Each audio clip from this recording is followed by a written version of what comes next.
That was shit. Hang on. Let me redo Freddy. Yeah. I got to lick my lips a little bit for this one. Live.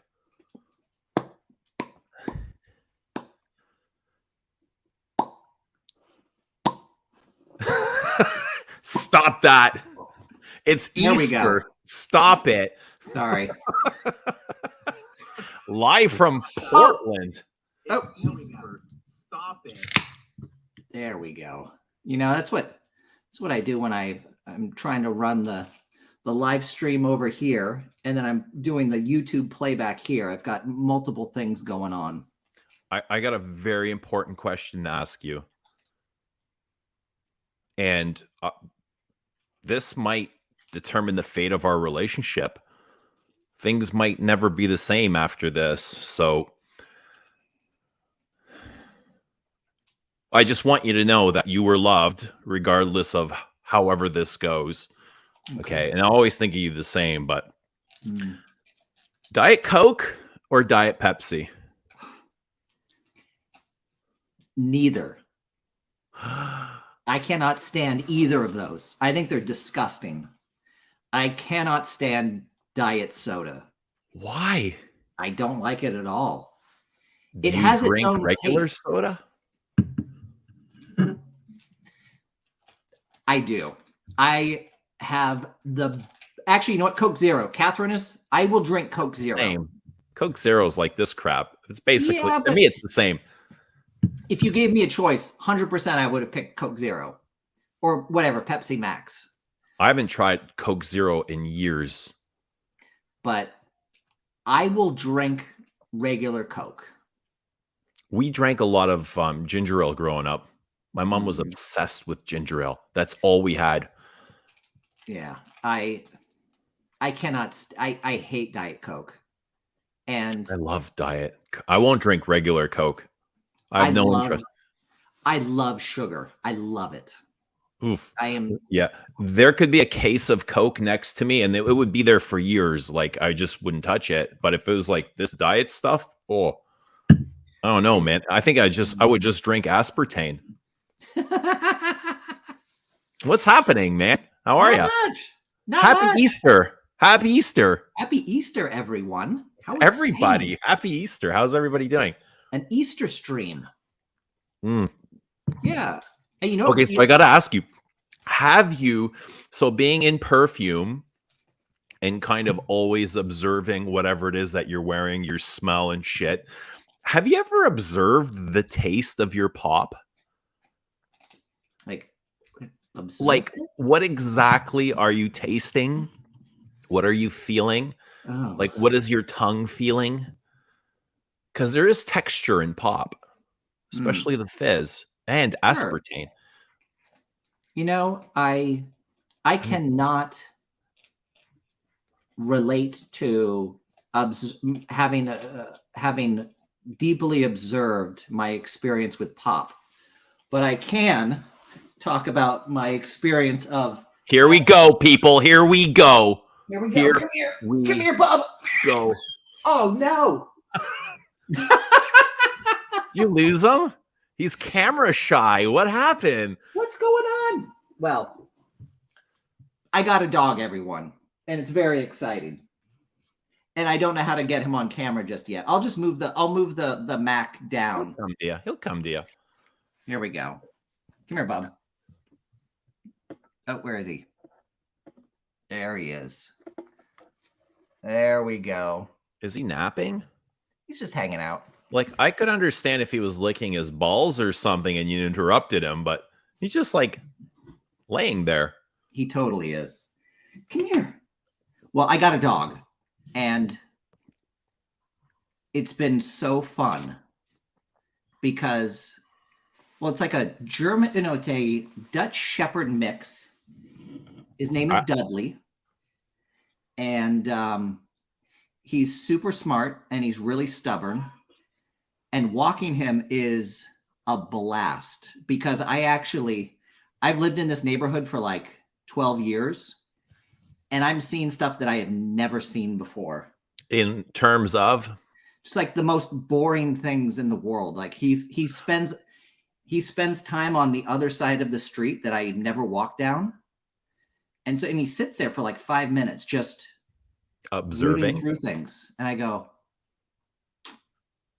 I never noticed that weed before. Oh, I never Isn't noticed that that little pipe. amazing?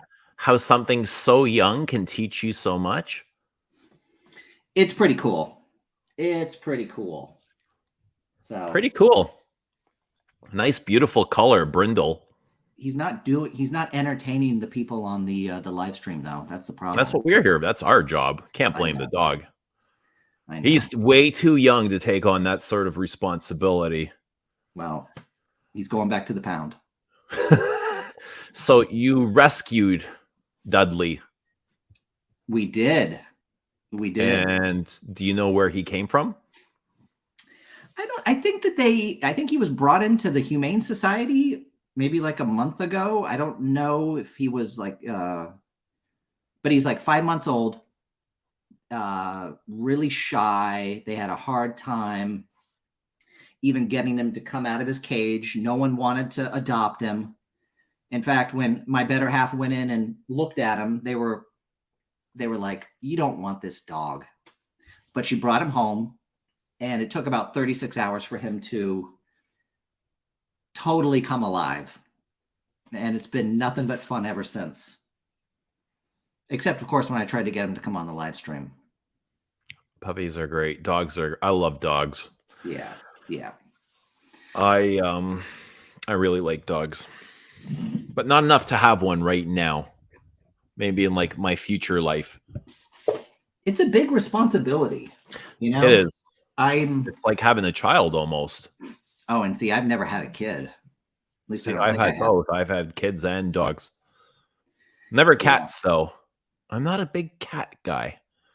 Oh, see, they're all a little different, you know, but they give you different things. Cats are far more independent than dogs, but I love the ninja skills of the cat. My brother's cat is a ninja, like, and Bruce Lee and a samurai and like whatever else you want it to be, right? The thing jumps off the furniture and does twists and turns and backflips and is just really athletically amazing. Like to watch a cat, like all the things that they're capable of. And get a pet duck. I already got a friend duck.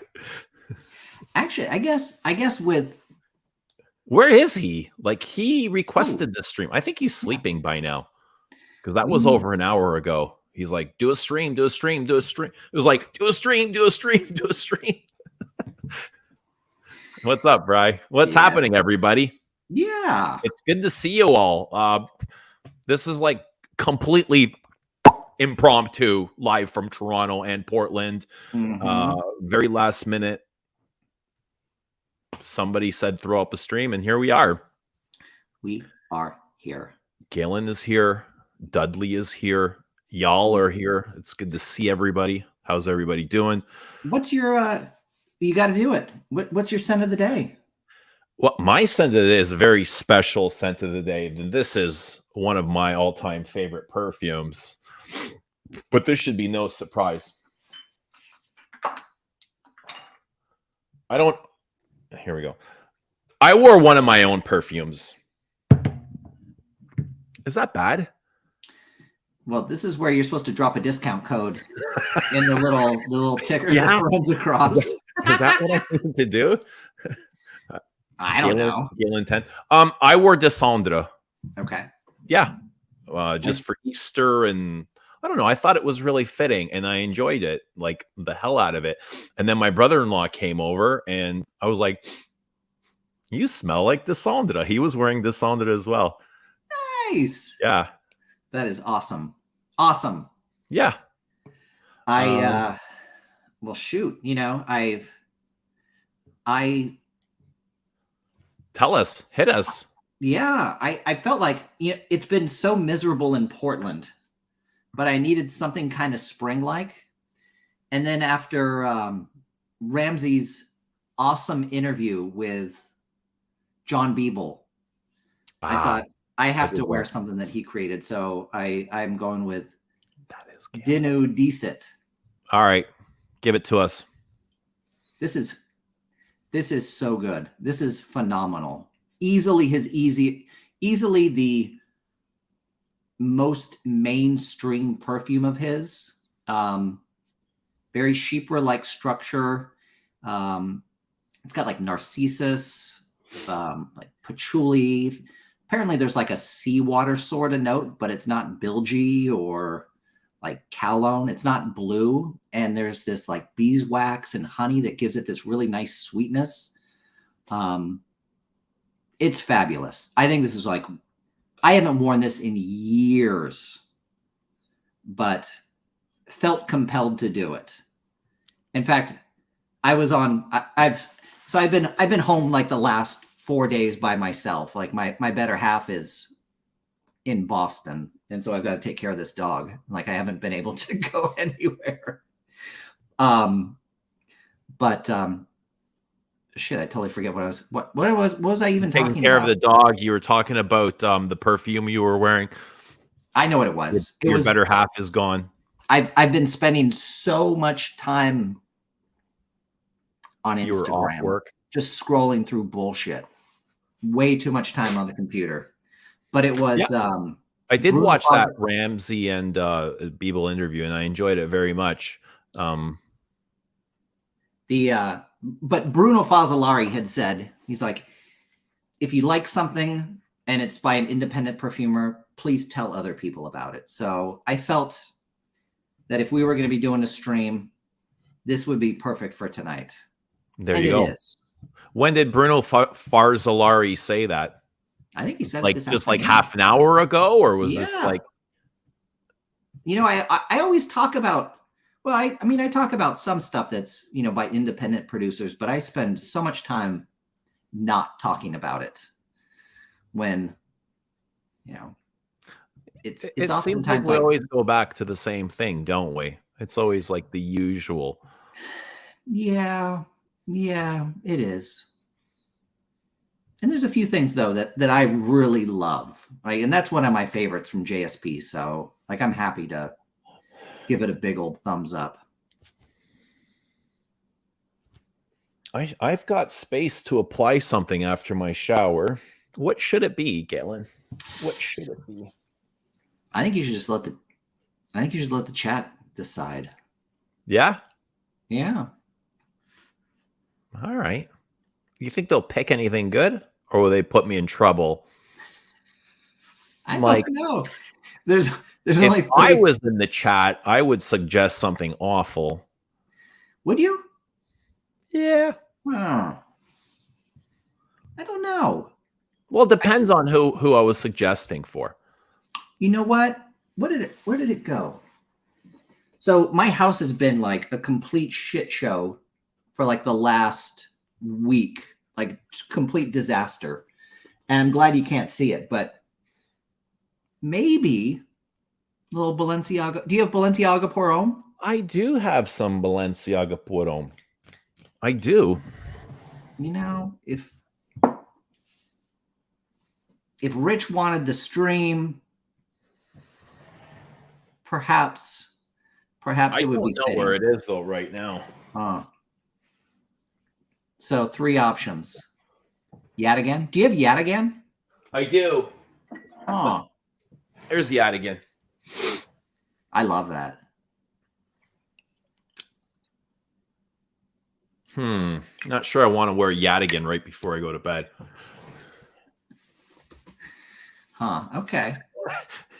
So do we get to tell you, or do we just get to give suggestions in yours? What are they recommending here? What are they recommending here? So Balenciaga, do it. Let's see. Vintage Dior. I see Bella Speedo. There's a favorite. I don't know. Balenciaga. Balenciaga's a big fragrance. Do I really want to wear Balenciaga right now? I don't know. But I'll do it. I will. Oh, here it is. Oh, perfect. And this. You know who sent this to me? You know where I got this? I would have guessed a Nuge. It's a tester, right? Oh, it's a tester, which is fine. It's It's pretty damn full. It's 100 mil. It's pretty damn full. But it's got all the notes on the back. Nice. Can you see that? Yeah, I can see it. I assume others can. I can't see it. Can you not read it?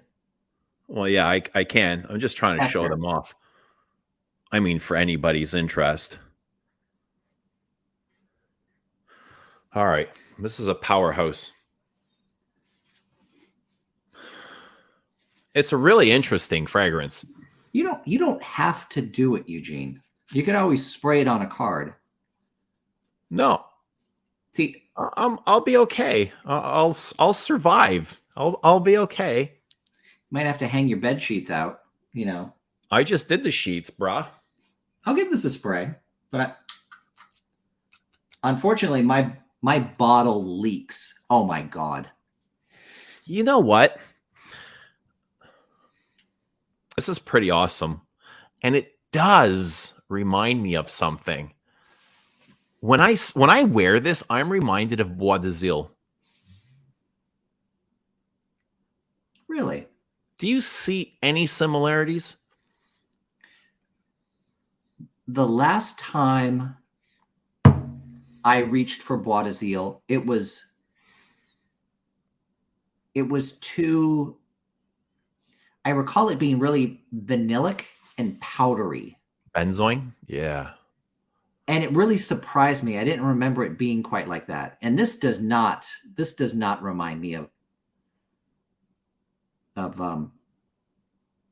that Chanel. It is maybe not the texture. This is much bigger. This is slicker.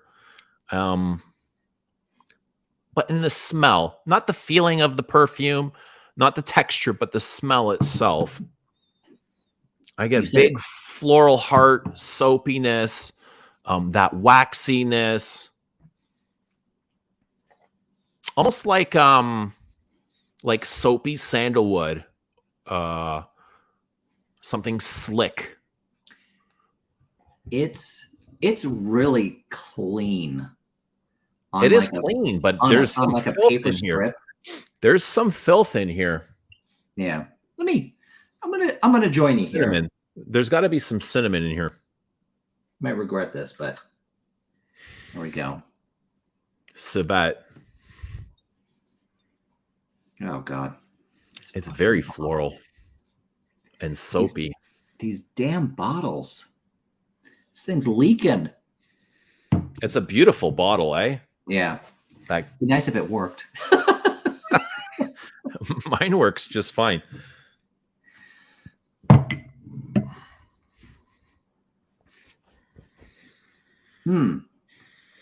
There's a lot of dirtiness. There's some filth in here. It's a good filth, though. I find it maybe. Yeah, I don't mean filth in a derogatory term. It's something of interest. It has clean. It has elements of cleanliness, and then it has the contrast, the dirtiness. Have you tried YSL Pour Homme? Yeah, the big lemon. I don't own it. The big red. That to me is filthy. Really? It is. I find that so filthy. I think it's great. I never got that far. To me, it was just a big lemon citrus sort of thing that I never really took the time to understand.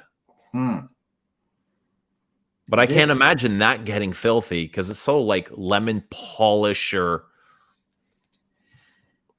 There's something about it. There's this sweatiness to it that is undeniable. Like for me, it's like undeniable.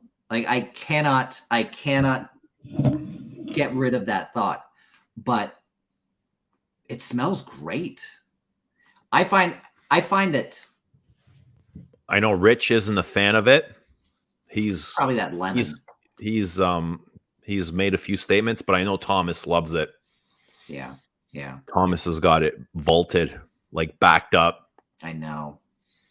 There was a time where I was like, do I need a 200?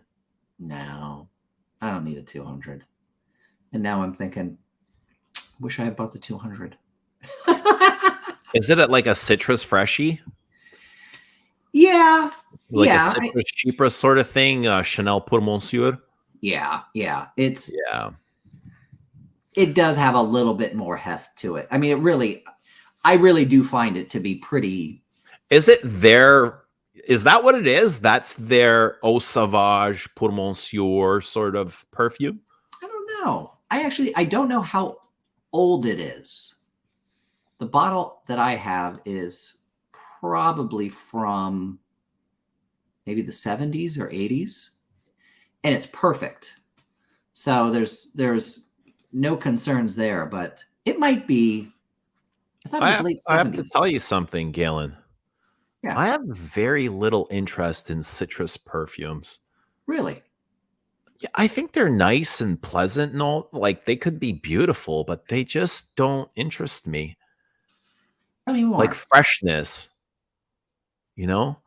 I guess part of that is living in this, we live in a 4-season, 4-climate country, but citrus just, it wouldn't work here. We need those heavier elements. I find that it works really well here in the summer. Like, and there's certain really citrus heavy perfumes that I can't wear, like, unless it's like 80 degrees out. 80 degrees or higher. But it's so ubiquitous. Like everything has citrus in it. Yeah, everything feels like it's a big citrus bomb. A lot of designers today just feel like big, fresh citrus bombs mixed in with a little bit of Windex and a little bit of bubble gum and a little bit of cotton candy and a little bit of this, a little bit of that, and some more good stuff. It's probably one, citrus. Personally, I think it smells good. It's got that nice kind of like wakes you up. Right. And it's going to be liked by as many people as possible. As many people as that smell it will like it. It's cheap. It's ubiquitous. Everybody knows it. I guess that's why I don't care for it. It's just so uninteresting. It's like the most, dude, something in perfume just has to be the most uninteresting thing. And for me, it happens to be citrus. I can understand that. Right? So why would you like... I'm not hating on citrus. Citrus is beautiful. I just don't want a citrus-themed perfume. Did you use any... Did you use any citrus in any of your 3 perfumes? Maybe like a touch. What was it? Bergamot. Okay. Oh. Yeah. I'm just trying to think of what perfume it would be. And then we had some taken out. Did you? In Bellum, we took some. I was like, yeah, take that shit out. That's what I thought. I was like going, maybe it was in Bellum. It was. Okay. There was a lot more in Bellum. And there was more ginger too. Took that out. And clove. He just like overdosed the spices. Clove. Yeah. I think there was even some cumin in there at one point. We're just like, no, it's too much. Take it out. But yeah, just citrus. I think it has its time and its place. It's a great theme, but it's just not one that I want to watch. There was a time where I had been thinking about what Eugene should make. Like what number, what the 4th one should be. And I had thought I would love a great citrus eau de cologne. Oh, you fucking... I'm serious. I say that with all sincerity. I didn't realize. I think every house should have at least one eau de cologne. Sure. No doubt. Or something along that line, like a freshie, right? I mean, it's not a rule you need to live by. Okay. But you're not just going to release barbershop fougères, barbershop fougère, barbershop, the same thing over and over and over again. Variety is the spice of life, I guess. But again, there are no rules to anything. At least it's not like I don't want to live a life where I box myself in any sort of rules. Do you? I know that you have a few eau de colognes, right? I know you I have the do. Chanel. Yeah, What I do you have think the of that? Chanel. I love it. I think it's Love it. absolutely beautiful. And I'm not hating on citrus or colognes. I They're don't give a beautiful. shit. I don't give a shit, Eugene. Somebody's gonna get offended, but no, they are. They're beautiful. They're just for me, they're uninteresting. I Oh, mean, in a way where anything else would be more interesting. That's a yeah. better way of putting it. But Chanel's eau de cologne is spectacular. It's like it's just really beautiful, man. Is it interesting? Yes, when you're able to smell it, but I guess it's the musks in there that keep it light, Mm-hmm. keep it airy, keep it invisible to your Yeah. nose, right? The other people around you will smell it, but for me, it is interesting when I'm able to smell it. See, I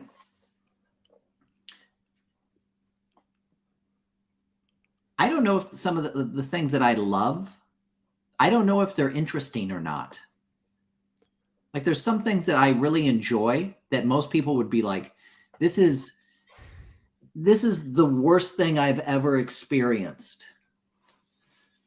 And Well, yet, that's the beauty of it. Like, you have to define what's interesting for you, and what you love doesn't necessarily need to be loved by everybody else. Just like I was asking you at the beginning of the show, like Diet Coke or Diet Pepsi. We can have our differences, and you can still, Polar bro. I can hate your favorite, but that doesn't mean you have to stop. Everybody gives meaning to their own. At least that's what I found works for me. Like, I don't need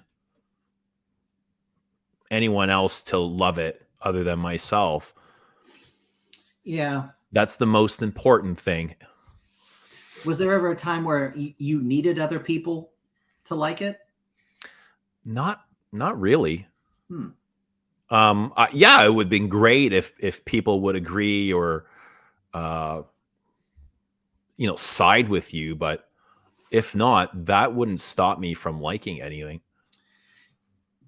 I at least when we're talking about like perfumes, I have a tendency to, especially like if I'm out in public, and it's been a long time since anyone said anything, but there have been times where people are like, "Oh, I can smell what you're wearing," and I'm like, "I'm sorry." Apologizing.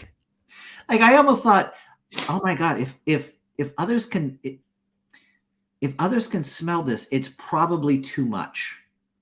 Not necessarily. I've learned that even deep in the dry downs, like 10 hours later, and if you've got a good warmth built up, Uh-huh. that stuff can project pretty far, like down the hallway, if you've got a good perfume on. I'm actually curious. Have you tried there's like Rudy and somebody Yeah, what's up, Rudy? EWN I born. see everybody, but I'm just having a conversation with you here. Oh no, they're actually mentioning the that Lesson Demadab Escalon Indonesia, Yeah. whatever it's called. Have you tried that? Yeah, I have it. Oh, you do. What I do you think of do. that? I have both of them. Um, and I've never really worn them outside of the house yet. Yeah. I can pull them out if you want to.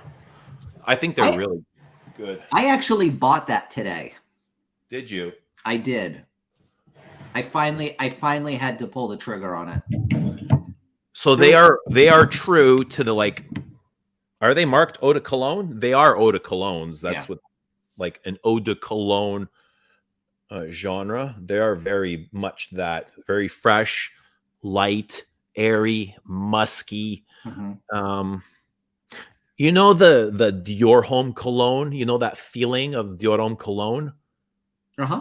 It's quite musky and transparent, and you think it doesn't last, But it does. It does. It does. It's Yeah. there all day. That's what this is. But this is just like way more interesting. Like way more interesting, right? Yeah, I had a sample of it from a couple years ago, and I never purchased it. For some reason, I thought that it was gone, but yes, that is on the way. Which one did you get? I got the ambergris one, the Indonesia. I think they're both amber. Okay, so I'll spray No, Indonesia. I think the Haiti is vetiver.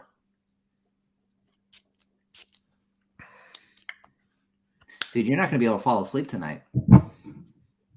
It's quite green, sparkling, citrusy, soda-ish, piney. Which one is this? Indonesia. Okay. I would imagine some vetiver, some pepper, some kind of pink pepper, something peppery, piney, maybe some juniper. It's lovely. Like it's really lovely, crisp. God, everybody's confusing me. I thought one was ambergris and the other was vetiver. And there's some of you said maybe that both are vetiver. I would imagine both have vetiver. This is Indonesia. Okay. It's really sparkling. It's got that Chanel sparkle to it. You know, I bought it thinking, but it's so clean, super clean. I bought it thinking that the weather is going to be getting nice eventually, and that I'll want something like that. It was beautiful today. Now, granted, I've got 4,000 other options for beautiful warm weather, but still, I didn't have that. Dude, you just wear cuir de Russie like in that hot weather. Okay. Why not? It's your answer to everything. Just wear cuir de Russie. Okay, so let's try on the Haiti. I think, yeah, this is probably the vetiver one, but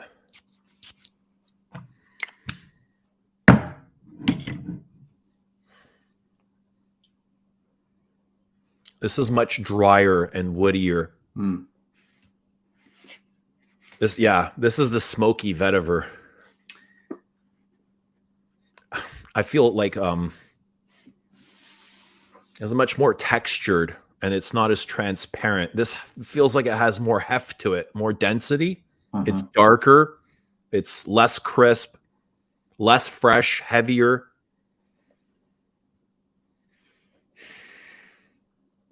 It almost has that feeling of paper. I guess it's coming from the vetiver root.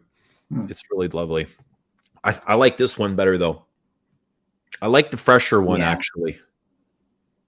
The pine, the juniper, the pepper. That ambergris was quite nice. Which one's got ambergris? I would imagine this one does. Indonesia. That's the one that's advertised as having the white ambergris in it. And it seems pretty familiar. It's pretty wearable. Oh, there's nothing offensive to it. Like there's nothing dirty or harsh. They're very clean. So it's clearly not just, an ambergris. I wouldn't call it a dirty ambergris. Yeah, there's some ambergris that's absolutely disgusting. Like it's hard to deal with on its own. But that stuff was pretty nice. It's lovely. I like it. It's nice. Maybe we'll test drive it over the summer. What's up, Fosco? GMG. Rachel. Catherine. So they're releasing something new very soon. I think it's end of May. Have they their next publicly announced the details? I don't think so. Do you know the details? Just a little bit more than what I've already said. But I won't say anymore. Are you excited? Yeah, I am. Yeah. I would venture a guess that it's another Antoine Lee. Yeah, it is. Yeah. Okay. Yeah. You know, I saw recently, and I wasn't aware of this, that He did a perfume for Mosque Milano. Really? What one was that? I just heard about it like last week. Oh. You know, I was thinking about that. You know, I had mentioned the Bruno Fasolari saying, hey, if you love something by an independent perfumer, tell people because word of mouth really helps. And I thought a brand like Les and Demodobs would 100% qualify, right? I mean, they're super small. They just seem like they really have their shit together. Like Yeah. they like probably from like release number 1. It's like, oh dude, like Well, these I guys mean, are heavy hitters. Valerie and Remy have been around forever. You know, I think Remy's been doing this for 30 or 40 years. I saw somewhere or read somewhere that he went to school with Olivier Polge from Chanel. And then he went into sales and marketing and stuff like that. He was a buyer for one of the big, I was going to say, for, I don't know exactly for who, but for one of the big flavoring houses. Yeah, but they're doing great, you know. Doing great. Good stuff. Interesting stuff. That's what they're doing, I think. Interesting stuff. They seem to have won the accolades through the quality of their work. You believe that? Do you agree with that? I have tried very few, so Really? I cannot speak. Yeah, I keep I didn't meaning to know order that. this. They have a sample set at Lucky Scent. It's. Don't buy it. I'll send them to you. Oh, perfect. I'll send them to you. I only take full bottles. Dude, I'll hand deliver them to you. Oh, perfect.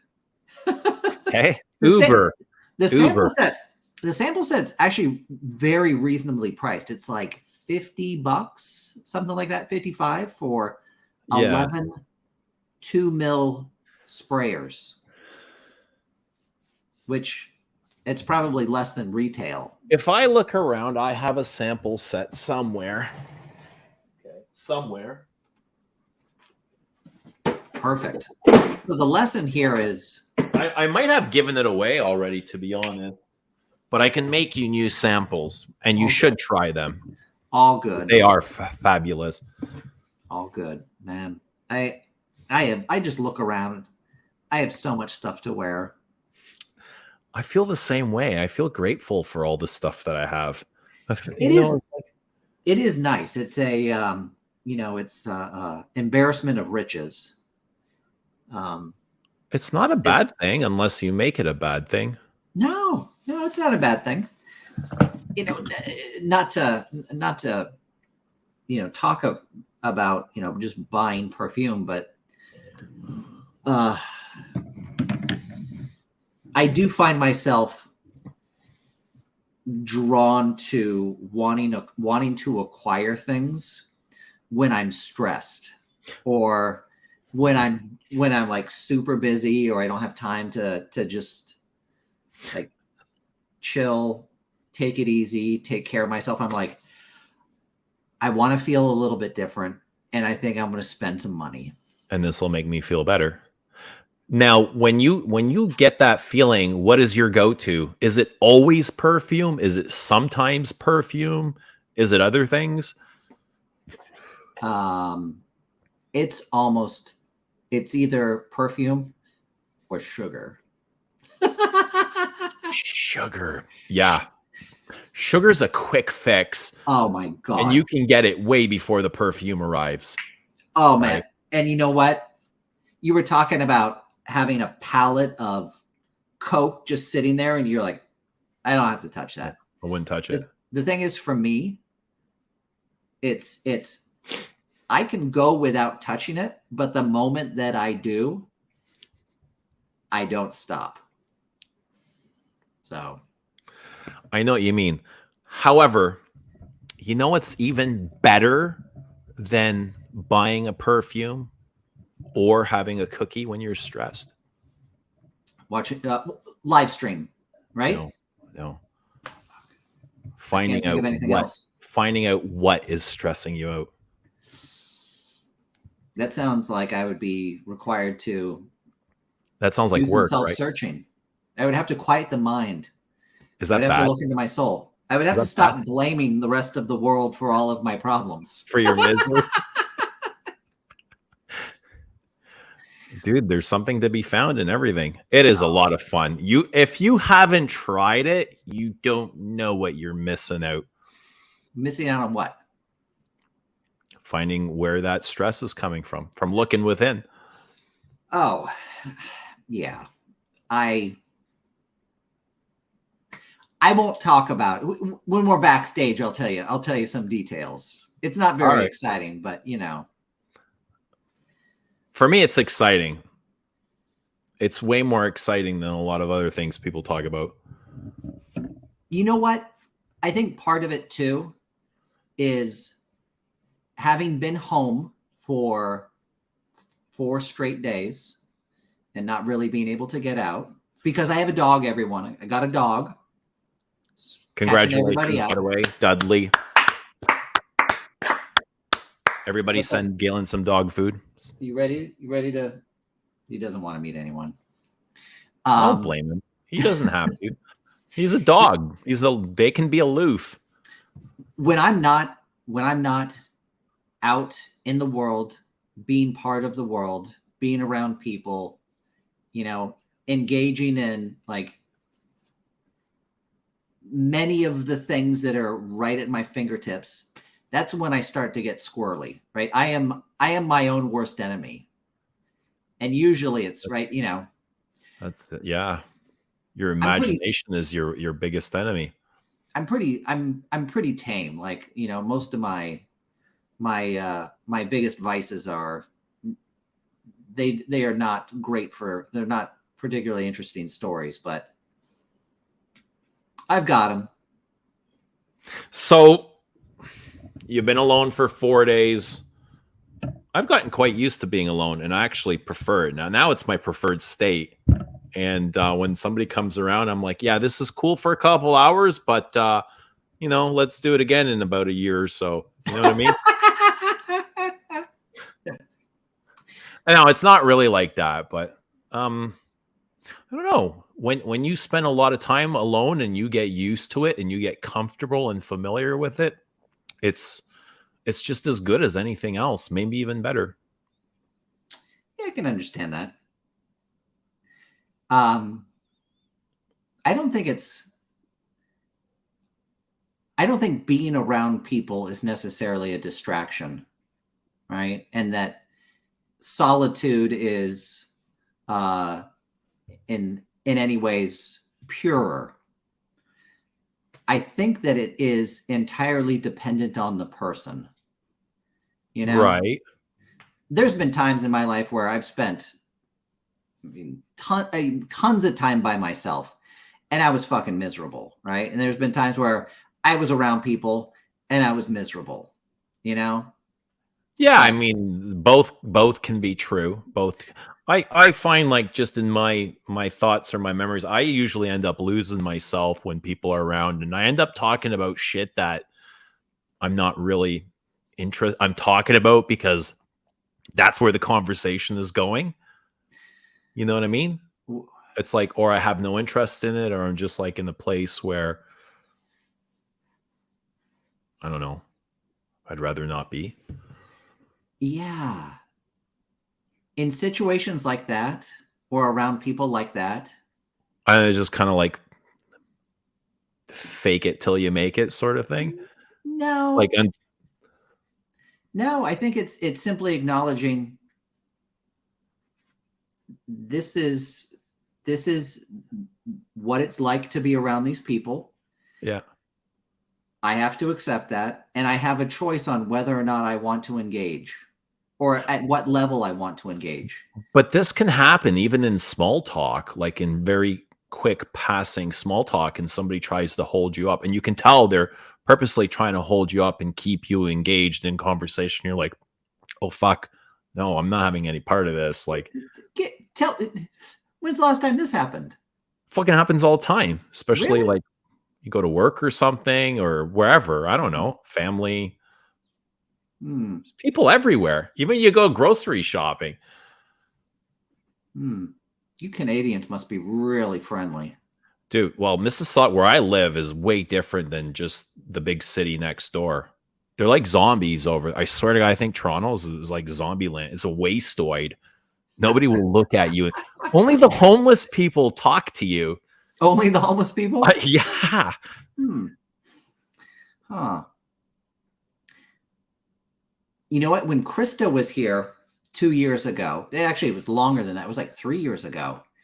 And we took him out, and he had said, he goes, everybody's talking to me. So everybody's friendly. What's going on? Really? I'm not sure it's like that anymore. Well, he grew up. He lived in Hamilton. Like that was 2 cities the other way from Toronto, 2 or 3 cities, and like where he lived was a rough place. Mhm. It was a rough town. It was it was fucking scarier than Toronto. Like Toronto's a city of I don't know 3 million people, and I've never been afraid of Toronto. But I remember being a kid, and my dad would drive us through Hamilton, and it feels like an alien ship. If you Google pictures of Hamilton, Ontario, it's scary. Really? Yeah, it's What? all industrial. It's a steel mill Wow. city. Huh. Well. Hmm. I mean, I'm a look here. Oh, you're actually going to look up pictures of Hamilton? Now, what else would I do? Talk to me. Beg Go for. to the steel mill. Are you looking at it or no? I don't see anything. Am I supposed to do something? Am I? Pick up the steel mills if you're looking. Oh, no, I'm not. All right, never mind. So, everybody in the chat, type into your browser Hamilton Steel Mill and then Stop it. click on images. Let's see here. Oh, good Lord. Right? That looks terrible. I had no idea. Yeah, Oh. man. It's scary like to drive through there, especially as a kid. Wow. It's like Gotham City. Yeah. Yeah, man. I can't even imagine what Portland's like. But wherever you go in the world, there's always something fascinating and interesting to see. That's why I love traveling. It's like everything is new. Like your eyes, everything like is it's almost like excitement for your eyes. When's the last time where's the last place you went to? Oh, damn. I think the last time I got on a plane was like China. Really? It's been a long time, hasn't it? Yeah. Or I went to go see Ashton like right before COVID Yes. in Tennessee. I think that was the last time I've been on a plane. Okay. When's the next time you're getting on a plane? I think the end of this month. Really? Yeah. Where are you going? It's my son's 18th birthday. No, 17th birthday. Fuck. 17th. Dude, my dad has not only does my dad doesn't even remember my birthday. But when he does, when he's like reminded, he's like, "How old are you?" It's only going to get worse, Eugene. Dude, I can't even remember how old I am, you know? Okay, I'm sorry. I interrupted the story. So where are you going? So I'm going to take them to either Dominican or something like that down south for a bit. Okay. Yeah. Nice. Take all 3 boys. It'll be the first time that we're getting away, like the 4 of us. We've gone away before, right? But never the 4 of us. Awesome. Good for you. Yeah. Oh, yeah. I love the Caribbean. That is nice. Same here. Same here. I love Dominican. From all the places I've been to, I like Dominican the best. Mexico was nice. I went to Cuba. I'll probably never go back. Mhm. I would go back for the cities, but not Yeah. so much for the resorts. The cities were beautiful.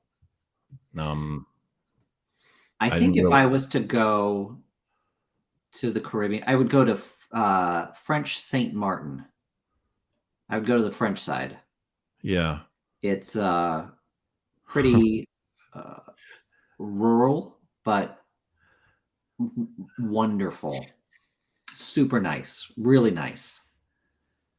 Hot as hell. Water's When's like the a last time you've bathtub. been away?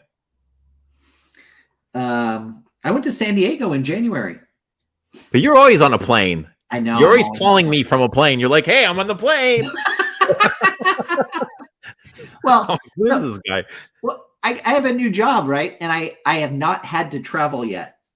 People that I work with travel all the time, and a lot of them travel internationally. But half of the destinations, at least in the U.S., are in. It's nowhere you want to go. Like no one wants to go there. It's like punishment. So I would have gone. I was that guy at work that would just go places where nobody wanted to go. Like nobody wanted to go to China. I was like, I'll go, like not knowing what to expect or uh-huh. What was China? I know you've talked about it it was before, but amazing. I would go yeah. back in a heartbeat. How long were you there? This, I can't remember exactly. It was somewhere in between a week and 10 days, but Hmm. it was very eye-opening. I think I experienced racism for the first time in my life and understood what it was like. Was everybody staring at you? They'd never seen a 6'5" Canadian, Croatian Canadian. Yeah, but that wasn't like the racist part. And I mean, it's not a big deal, but it's a fraction of racism. Like it was so nothing. But my first day there, I dropped my bags off at the hotel, and I love like I was just telling you, I love seeing new things for the first time. It's just so Mhm, eye opening, and I just try and take in as much as I can. And I dropped my bags off, and I went for a walk, and I mhm. was like, this place is so damn big. I'm gonna get lost. And I was like, there's only one way. I can't get lost. And it's like I can't just keep walking down the same street and not take any side. Like just keep going, you know. And when I'm done, come back. And I was like, you cannot get lost, right? Because you can't read. There's no English. Everything's in Chinese.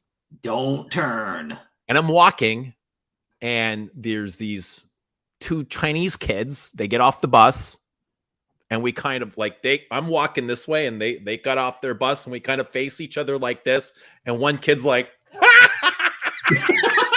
pointing at me and laughing, like telling his friend, hey, check this guy out.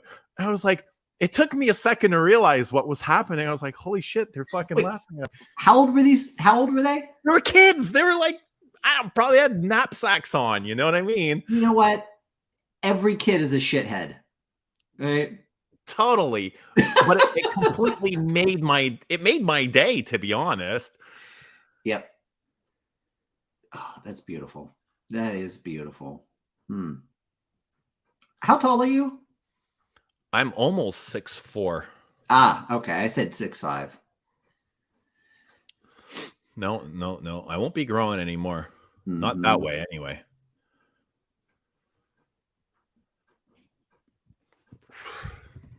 But yeah, that was cool. Traveling is nice.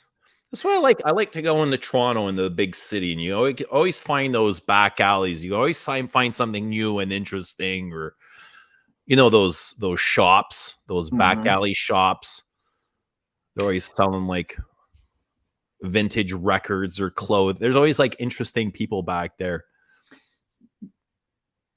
I've already said this, right? Just kind of bored, kind of getting a little cabin fever around here. And I had thought, I wonder if I should go out tonight. And then I realized, no, I should not.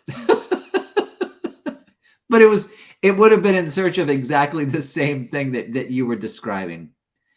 How have you've never done any like perfume related travel though, have you? Oh, you went and saw Ashton.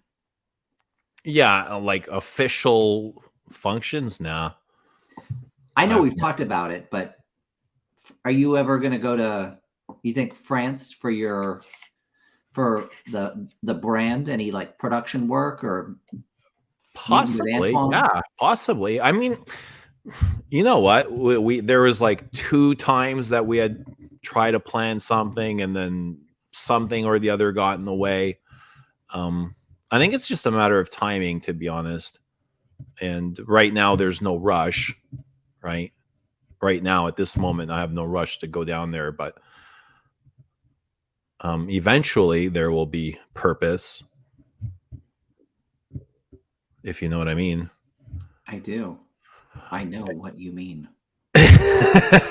Yeah. Yeah, that would be great. I'd love to go. Um, and I think I'd love to go into all those perfume shops. And then I think, but what for? Like, what is going to be in there that I haven't smelled already? Am I Hmm. going to be able to experience anything new? Or is it just like, is it the same thing, from major city to major city? Are you just smelling the same things? Does it seem a little odd to go to a world capital and say, I'm going to go shopping? Doesn't that seem kind of weird? It's like, of all the things that you could do, I'm going to go to the mall. Yeah. I don't know what would you want to experience? I want to experience the cafes, the life, like the day-to-day life of a Frenchman. If I was going to go to Paris, I would say you got to go to Serge Luton's. You got to go to the Guerlain store. And then maybe, shit, I don't know. Like, maybe a few other places, right? But for the most part, I'd probably be I'd love like, to go to the Guerlain boutique. I am not here to shop, like I'm here to have fun. I'm here to experience things. I bet you if you looked hard enough, though, you'd find some perfumes that you're interested in. Oh God, yeah. Yeah. Yeah. I think anywhere I would go, it would be, I tend to not like crowds all that much. I gravitate a little bit more towards the quieter, the more sort of like subtle, the more personal. I love watching people.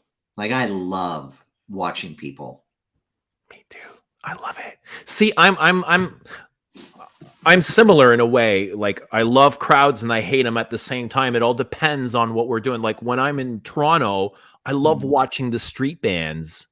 I can stand there and just watch them for forever, however long, I love stuff like that. I love street artists, the just guys fucking around, you know what I mean? But there's other instances I'm like, oh man, I got to get out of here. Even we for my birthday, Catherine got me, my better half got me, we went to see the Portland Trail Blazers. We had pretty decent seats. Two things about that. One, I don't think I ever need to go to another pro basketball game for as long as I live. I feel because the game wasn't particularly good. But dude, watching the people was so fun. That's where the energy comes from. Mm-hmm. And they'll fill you up really quick. And there was plenty of energy there. A lot of it was misdirected. But it was an experience. Like it was super enjoyable. Yeah. I've kind of fallen out of love with sports over the last, I don't know, later part of my life. What did you used to watch? Or I was obsessed with, being a Canadian kid from Toronto. Hockey was it was friggin' religion for us. Yeah. Like I don't know a single Canadian kid that hasn't set up like a hockey rink sort of thing in their basement. Every person I know we played hockey in the basements. That's what we did. In the wintertime when we couldn't play hockey outside on the road, we were playing in our basements. The basements down here are big enough. If you had an unfinished basement, it was the place to be. And we would be playing hockey. We would set up nets, and that's what we did. Nice. When I was a kid, was huge growing up. Baseball was big. Basketball wasn't big here until we got the Raptors. Nobody cared about basketball. Once the Raptors came, it was like. When did the Raptors come? 2000s? Dude, 90s? I wasn't paying attention at all. In the 90s? I'm sure somebody will tell us in the chat. Yeah, when like I didn't know anything about basketball before the Raptors came. I knew Michael Jordan. Yeah. Right? I knew the stars. I didn't know like small details, but as when it came to baseball or hockey, I knew I loved following the details and all that sort of stuff. Like, yeah, the geek stuff. I was obsessed with hockey, obsessed with baseball. Football was big. Like football, soccer, or our football. The real football. Real football. Yeah, the manly football, not that shit where they're falling over every 10 seconds. Did you hear that, Rich? We're going to clip this. We're going to clip. Real football. Real football. What do you think would happen to Ronaldo if he was wearing a helmet with like Kansas City Chiefs on the side of it? Who's Ronaldo? Right? Actually, do you think he'd make a good running back? I don't know. I don't. I've heard the name before. You never know. Yeah. When I was a kid, my dad's like alma mater, we lived in the same city or the same, we lived close. So he had season tickets to like the football team. And that was like momentous growing up, like going to college football games with my dad. Like I loved that. And my dad never cared for sports, man. Ever. You're lucky to have a dad that liked sports. You had something to bond over. I think that's important. Even if you don't like sports, find something to bond with your children. You know what? I think that he cares more about the school than the sports. Yeah, that my mind was. Football was the sport. Yeah. And he actually gets season tickets again now. So I went to like 3 or 4 games last year. Dude, it was so fun. It's totally different now. We got Major League Soccer here. Yeah, they have it here very too. Exciting. People love it here. Like I hear the roar from the stadium, like at my house. Like, are you that close? Loud. The what? Are you that close? Mm-hmm. No, I'm not even that close. It's probably about a mile away. Oh, that's pretty close. But I'm not surprised at all that you can hear it.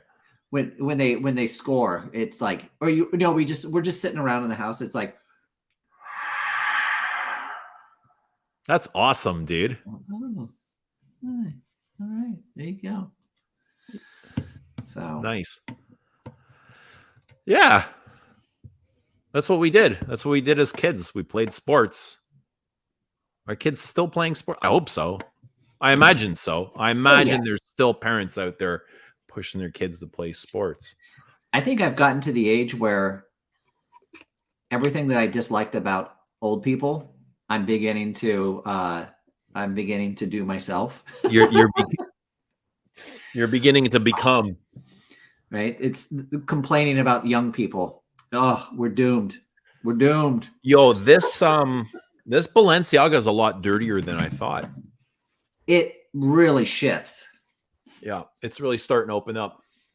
And actually, if you had sprayed it on paper, it maintains sort of the fresh soapiness much longer. it gets pretty dark pretty quick on skin. So I was saying I get a lot of ambergris from it. Do you see that at all? Like I think that's where that soapiness comes from. no, I'm not that sophisticated. You're just pretending not to be. No. there's so much that I don't know that pretending that I know it. It's like the more you know, it's like fuck, now I know even less. You know? The more you think you know is like the less you know. There's just always something more to learn. Very Socratic. Very Socratic. And then how much like space do you have? However much space you have, you can fill it up. But you'll just never get to that point. Well, at least the space in my brain, like it was filled up with, it's been filled up with garbage so long that I'm not sure I have much room for learning anything new. Do you think Rich is going to show up? Like this is his stream. Oh yeah, did we send him the link? You know, there is somebody I'm surprised hasn't shown up. Who's that? Oh. Let's harass him. Carry on. Carry on. I have no idea what you're doing. But whatever you're doing feels really good. Don't stop. Keep going. Almost. Why'd you look up for? I hate eye contact. Oh, jeez. I'm sorry. Did I put you on the spot? No, that's okay. We'll take the stream down. No worries. Just for everybody's knowledge, I was attempting to guilt trip Thomas, early Greek, into joining us. Is he biting? The what? Is he biting? You know, it's Easter, man. I can't blame him. Oh, you're right. It's Easter. He's got family.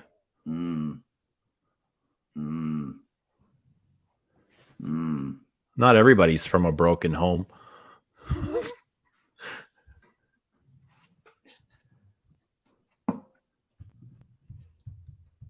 It's okay. I spent time with my kids. Spent time with the family. I had a good lunch. I actually went to church today. I went to church. What church did you go to? I went to a Croatian church. Is it Orthodox? No, it's a Catholic church. It's a Catholic church. It's in Croatian. Okay. It's not the most exciting thing, but it's okay. It's okay. Church is not. I'm not exciting. I'm not like a churchy kind of guy. You know, if I go once a year, twice a year, I'm okay with that. You know, when I went to church, I didn't like the songs. I didn't like when people sang. Right? I didn't like the big to-dos. Why? It was like time filler. Just, I don't want to hear them singing. Let's get out of here, sort of thing. Quick and dirty. You know, at least when I really did go to church, right? And it was like eyes on the prize. I'm here for a specific reason. That always seemed to be a little bit off topic. I think some people really like it. Right. Yeah. But usually, you know what? I think I would probably go if I found it more interesting. Yeah. You can go to one that's still done in Latin. Well, then I'd have to learn Latin. The what? Then I'd have to learn Latin. No, you can just be like, dude, what are they saying? I can just like make believe all the things that he's saying. And then they like line them all up. And you have to, right? For communion, they line you up in like at the altar. It's interesting. The old Latin Mass.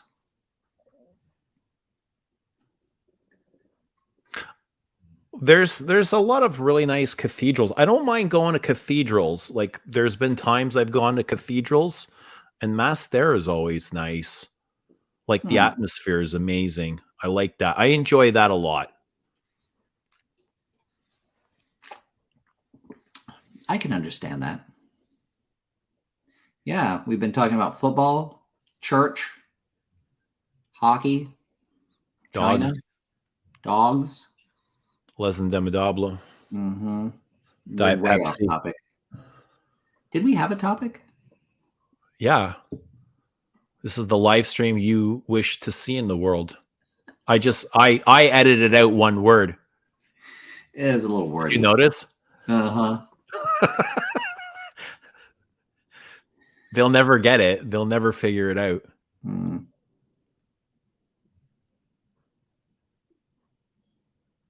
Yeah.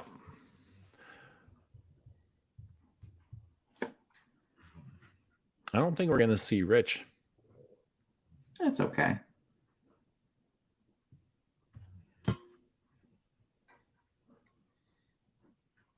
Best church perfume, Galen.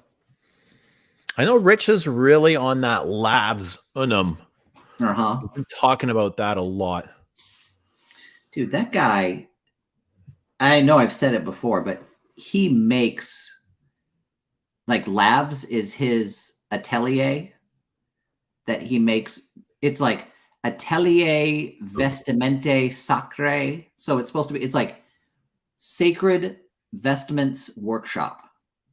That guy makes the robes they wear at the Vatican. He makes all that shit. That's intense. fucking crazy. Yeah. And he sends it. He sends all of those. Well, he sends them with labs. So he's the perfumer of those perfumes as well as making robes for the Vatican. I wonder if That's mental. he makes it. What is he, like Michelangelo or something? It's implied that he makes them, but I'm not sure it's ever been stated clearly. So interesting. What did you say? I was talking over you. I was like, so he makes perfumes. He's a perfumer. He's a skilled perfumer, and he makes the robes for the Vatican. Like, just some pretty cool skills right there. He's those are world-class skills, dude. Well, I think that when you're running a business of that scale, you're running a workshop, right? So you've got employees, but clearly, yes, the guy's got skills, like serious skills and connections. Which is, I think it's like super cool. So I guess if you really do want to smell like the Pope or a cardinal, right? Or the Vatican. Do you think being successful like that somewhere in the world he has haters? Like, do you think somewhere there is a live stream about like making robes for the church and people are talking about like that sort of stuff? Church incenses and stuff like that? No, but there are, as far as I know, I'll be going way down like a path that I know very little about. But there are people who think that, I think that the Pope and the Catholic Church as it currently stands is a sham, and that it's basically like the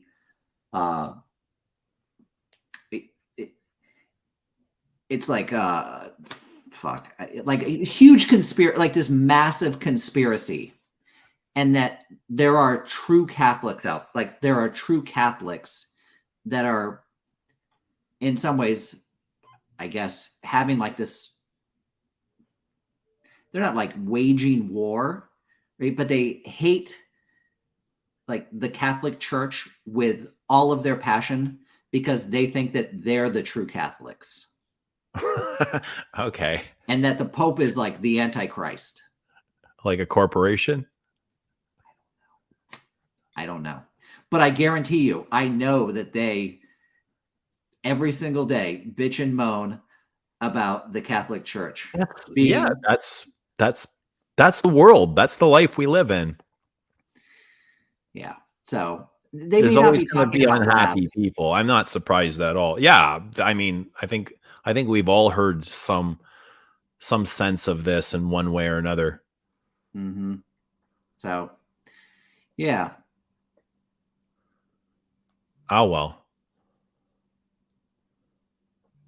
You know, I bet if Rich had been here, he could have told us exactly what From this, from the 1600s, how it started, ex- you right? know. You'd be like, in 1600.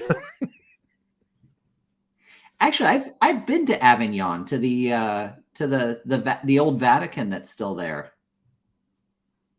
And I don't remember it having any specific sort of smell. It was beautiful, though. It was incredible. Probably a little less comfortable than what we're used to these days, but phenomenal. A total experience. But church, best church perfumes. I'm not sure I have one. I'm not sure. So are we looking for smoke? Are we looking for incense? Are we looking for complexity? What about Ricky Waters, Jonathan? Ricky Waters or Roger Craig? Church smells like amberwoods. God, I hope not.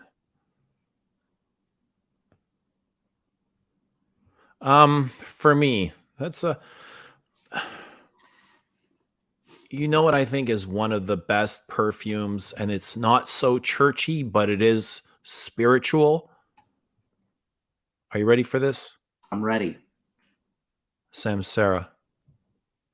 Oh, That sandalwood is glorious. And it has that kind of almost like this incensey feel to it. Like almost like a temple. can Like you imagine? I was trying to I was I was thinking one day, like, if I had to scent the Buddha, what would it be? And it was like Samsara would be the perfect perfume for him. Hmm. Hmm.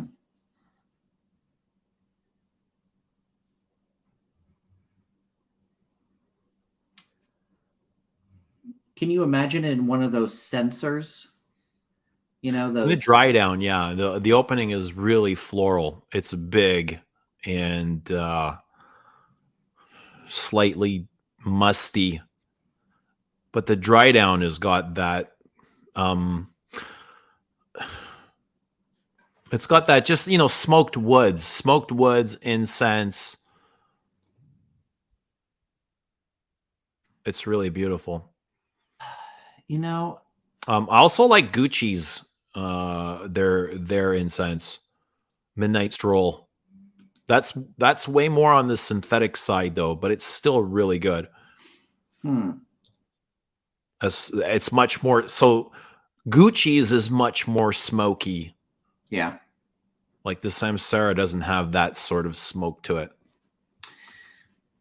You know, I understand like the connection between like a perfume like Avignon and the Catholic Church. I think if I was to pick something that was a little bit, I would want something a little more substantial. I think probably a little bit more heavy on resins. Maybe some like dried fruit in there, something kind of sweet and like plummy. Like that's what I imagine. Um, and this is not a church scent at all, but Wazamba from Parfum d'Empire. Like I think that would be phenomenal. Like a phenomenal church perfume. Of course, it's like I think inspired that's by. what it was inspired by. I think it's like it's a. Let's see. Let me look it up. Wazamba, a West African instrument, which was used at important ceremonies. Okay.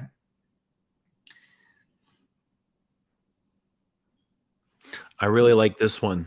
Boire en sens. That's really good. And it was one of the first to do so. And it still remains really good. Usually, when something like this comes out, other things come out after and they do better, leaving like the original behind. Like, so YS is it's not YSL, it's Armani did Boire en Sens.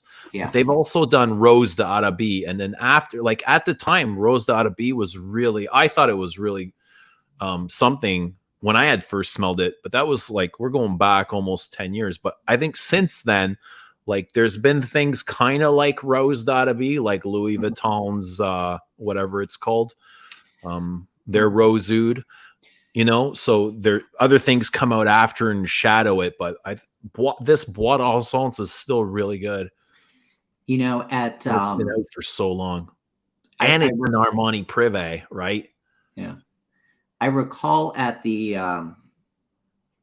you know, at one of the cathedrals here in Portland, on one of the walls, and it's behind glass, they have this. It's probably a 2-liter like crystal vase of, it's like rose essential oil, right? And apparently it's like, it's intended to be like, you know, it's holy, right? It's been blessed by the Pope. It's probably cost a shit ton of money. And I think a rose would be really nice. Like that's like, when I think about like just rich and like lustrous and, you know, I would probably want some rose in there as well. I'm not sure I have found a great rose incense. There's some that I have that are just really. Towers incense rose is really good. Like, really good. Really nice. And it has a beautiful development and it's really complex. I love it. It's really gorgeous. It has that really nice tower raid to it. It's green and stemmy and incensey. It dries down really dry. Like it kind of, it's like a dried out rose. Like if you've put a rose in between pages of a book and left it like that for a year and then it gets really dry after. That's how incense rose dries out. Just like, I think I should know the answer to this question. La de Lourexki, does that have any... I've never heard of it. I know. Anyways, I've never heard of it. Does that have any incense in it? It's got a little bit of incense. Yeah. Amber, labdanum, opopanox. Okay. Just a little bit. But then a little bit more, and then a little bit more, and a little bit more. Even castoreum sometimes to me acts almost like a resin, like gasoline. Would you agree with that or no? Is that your experience? I think the castoreum that I can recall, it actually, yeah. I was going to say it's like greasy, but it's more like an axe. It's like an axle grease, sort of like the kind of stuff you can't get off your fingers, right? You're just like, fuck. Yeah. Oh, I can't get this off. Yeah. Maybe less gasoline and more like the texture of something like that. That's what castoreum has always kind of reminded me of, is that really resinous petroleum sort of thing.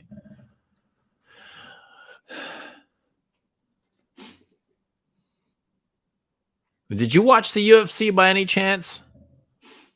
No. My kids were telling me something about somebody getting knocked out and then making fun of somebody's kid. And then like the kid started crying. Like one of the fighters' kids started crying after his dad got knocked out because the guy was like pointing at his the guy's kid in the stands. It's like, what the fuck? Grown ass men calling out kids. important. Can you imagine, like, oh yeah, my dad beats up people for a living. If he's good, it's probably pretty sweet, but Are you into that at all? UFC? no, not so much. There's something in me, right? Like most guys, that fascinates me about it, but not enough for me to actively follow it at all. Were you into wrestling when you were a kid, like WWF and all that Oh stuff? my God. I loved it. Loved it. Are you old enough to remember Saturday Dude, I'm older night? than you, for fuck's sakes. Are you old enough to remember Saturday night's main event? Of course, 11:30, man. It was like past my bedtime. I would sneak out of bed after my parents went to sleep. I would like sneak down and watch these things. Well, I remember watching Saturday Night Live at 11:30, and I would never actually look at like the listings, but every single week I'd be like, dude, I hope wrestling's on. Yeah. Absolutely. And those characters stand up so well today. Like Macho Man, like clips of Macho Man. Dude, I could have that stuff on repeat all day and it would never get old. And you'd go to school on Monday and then you'd reenact all those wrestling moves on your buddies and shit, right? Classic. It's like you would replay the whole event. Macho Man was like he was like David Lee Roth of professional wrestling. Like he forget about Macho personality Man. And brilliant. Yo, like, what about Elizabeth? Did they was it just did they call her his manager? Yeah, his manager. I think they got married, right? But he was like he was such a prick to her. You know, if that was today, he would have been canceled. They would have canceled Macho Man if that was today. Do you really think that they were an item? Let's look. Somebody's probably already answered this in the chat. Dude, it's Macho Man. The guy was world famous. Why wouldn't she? Yeah, like, but I have to see if he was. Let's see. Elizabeth. They were, weren't they? They were. Yeah. Incredible. I had no idea. Reminds me I thought it was all that fake. Rich guy, Dan Bilzerian. That's who he reminds me. Or you know the guy on the IG guy, the social media guy. He's always on the boats with models and stuff. He reminds me of Macho Man. All right. And also Liver King. You ever see Liver King? No. He kind of reminds me of Macho Man. He's a guy that just like eats liver, like raw liver. Kind of acts like he lives out in the jungle. He's got this long beard. He got like it looks like he had ab implants. Is this a professional wrestler? He's not a wrestler. He's just the Liver King. He's just some dude on social media that advertises to be clean. Like he's massive. Says he's never tried steroids. He just eats raw liver. Well, good for him. I have no idea. I remember Bret Hart. What's up, Ramsey? Man, Ramsey has been he's been taking up, right? He has been picking up the slack. Dude. Unreal. His videos are longer than my live streams. Yeah. Yes, I remember Bret Hart. I remember hold the fort. Hold the fort. Put your deposit in. Put your deposit in. No deposit. There's no refund here. Just put your fucking money in right now. Oh, no. What in the blue fight? You guys are doing a live on Easter Sunday night when I'm in a goddamn ham coma. and I gotta watch Succession. What the shits? Galen's flying solo. I'm alone, and we thought we would disturb you. You're part of the family, so you have some responsibilities here too, buddy. Where's the big duck at? Is he in bed yet, or is he on? I haven't seen him yet. Yeah, I haven't seen Rich. Look, somebody get his direct line and get his ass out of bed. This is unacceptable. What's happening, my man? It looks like you still have sunlight there. No, these eco-friendly high LED lights. Holy fuck, it's already 12 o'clock? Dude. Well, it's 12 o'clock for you. How did that happen? I mean, no one. If I fly to Portland, I'll save 3 hours. Yeah. Now I'm in the dark cavern. What's happening, Thomas? How are you? How's Easter? It's fine.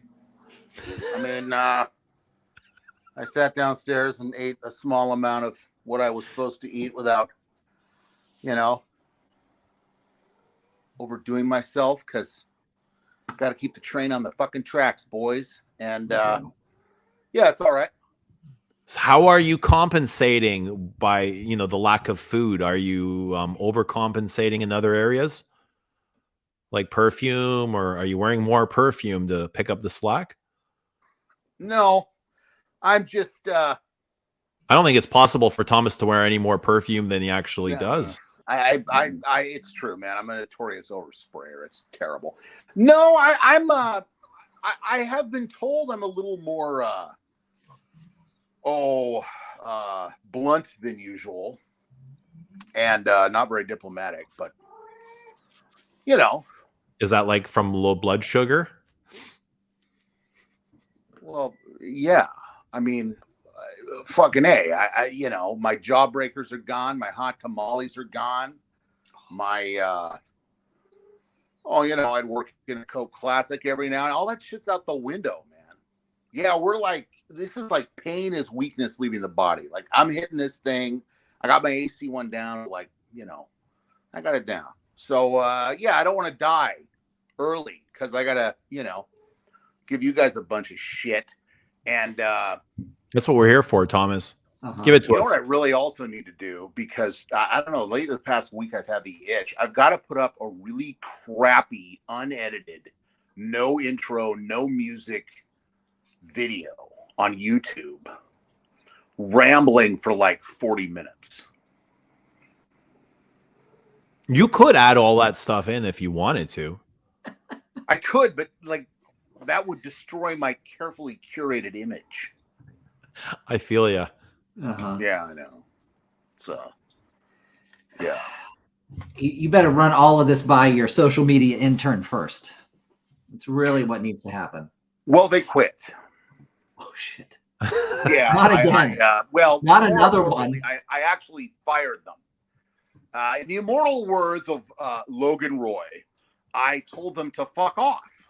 And it worked. So they're gone now. There you go. Well, I proposed this. I wanted to get in bed with Armoff. And because I finally, you guys be proud of me. I haven't told you this yet. But I bought that Millesime Imperial clone. That's I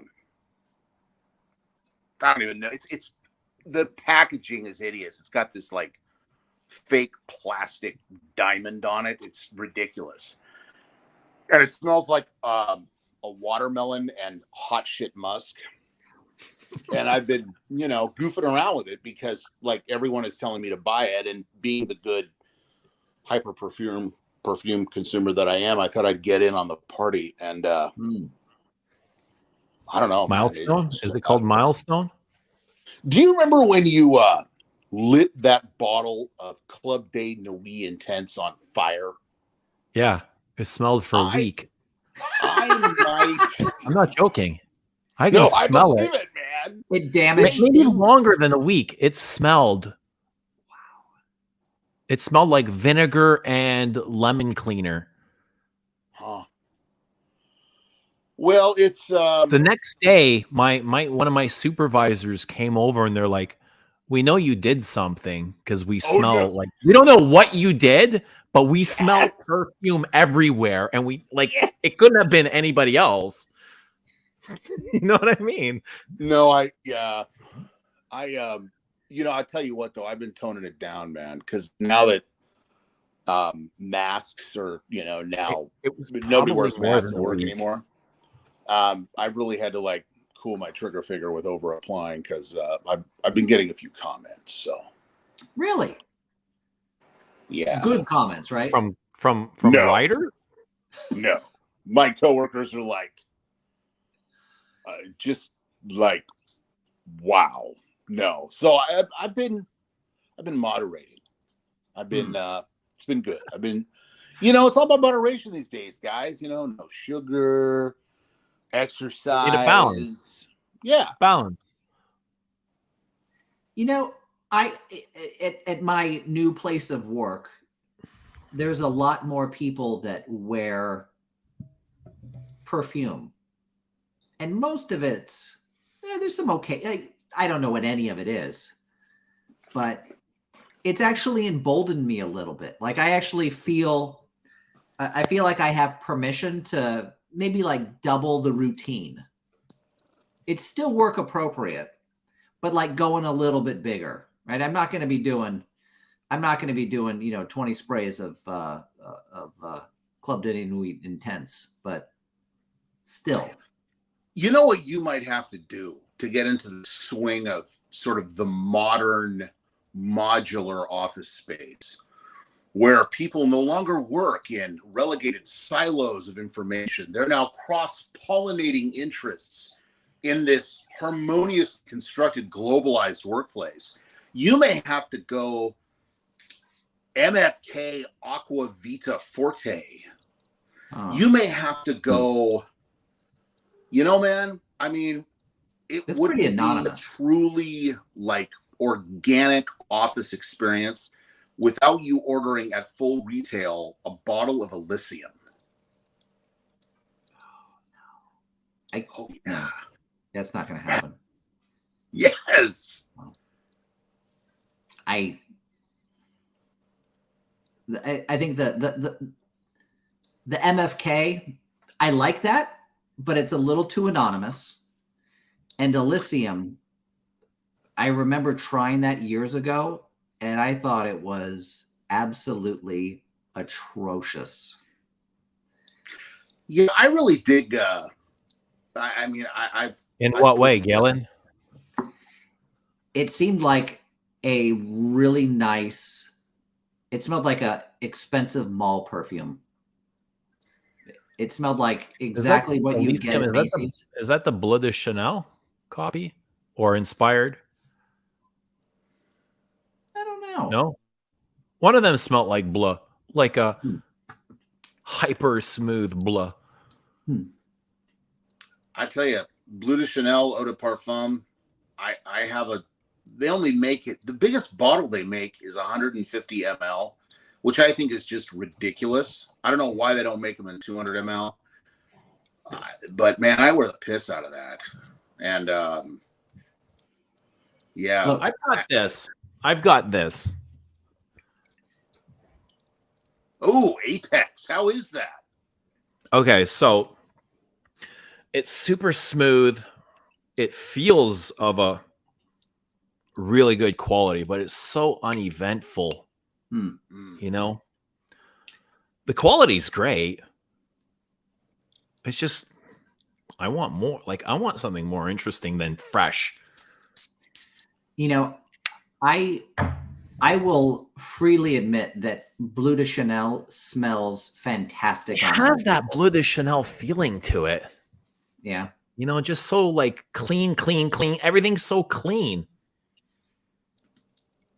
Well, I mean, I'm a little more, I don't know. Like it's super smooth and far as like technically everything is in the proper place. It's just like We want more texture, more filth, more, maybe a little bit more depth, but other than that, it's fabulous. Yeah. I just, we're in a pickle. The problem with having perfume as a hobby is that really in the real world, Problems. like nobody wants dirty and complex. They want, or challenging, they want Apex or Bleu de Chanel. I mean, you're right. You're absolutely right. This is what the general market wants. yeah. This is great for them. It really is. If I smelt this on one of my kids, I'll be like, holy shit, you fucking smell awesome, right? Yeah. Yeah. It smells damn good. Yeah. I mean, it's like, what's Roja's, oh God, there's so many of them. Isn't it Enigma, the one that smells, that has that Coca-Cola opening? I'm not familiar with Roja's, like their freshy line. No, this is some Coca-Cola. It was one of his. It's one of his biggest sellers. It was one of the first. Like there was like 3 or 4 that were huge, right? It was like, yeah, Enigma. What's the one that's like the Bellamy? Fetish. Fetish. Yeah. Yeah. Huh. But that one that smells like Coca-Cola, I've sampled it. I don't know. I've kind of thrown in the towel on sample purchases because it's just literally taking money and lighting it on fire. And fuck. I mean, there's only I'm just becoming increasingly intolerant with that. But wow, I mean, if you just approach it from an angle of, I sort of want people to think that I smell good and make a favorable impression. I mean, my God, man, I could wear that for 2 weeks straight. I mean, that's all you want. That's all you want. You can literally spray anything on and get the same result, and you're going to smell fresh and good and clean, right? Pretty much anything at the Macy's counter is going to get you that result. Anything. Now, is it going to be of interest to you is a completely different story, and that's my whole purpose of wearing a perfume. Yes. It's like almost having somebody with you throughout the day. Yeah. And I fully admit that I over apply and wear batshit crazy stuff because, I mean, in all honesty, if they can't handle whatever sort of rogue, weird scent I'm over applying today, well, again, in the immortal words of Logan Love, they can just fuck off because, they're not going to obviously have the patience to deal with me, let alone my fragrance. So, have a nice day. I'm going to go back to eating my fucking wheat germ and not eating sugar. Which is horrible, I suppose, to admit. But, I mean, fuck, keep them at bay with my scent cloud. Yo, what was your scent of the day? Hit us with your scent of the day. Everybody in the chat, give us your scent of the day. It was Dior's, the Eau de Parfum version of, hold on a minute. Jesus Christ.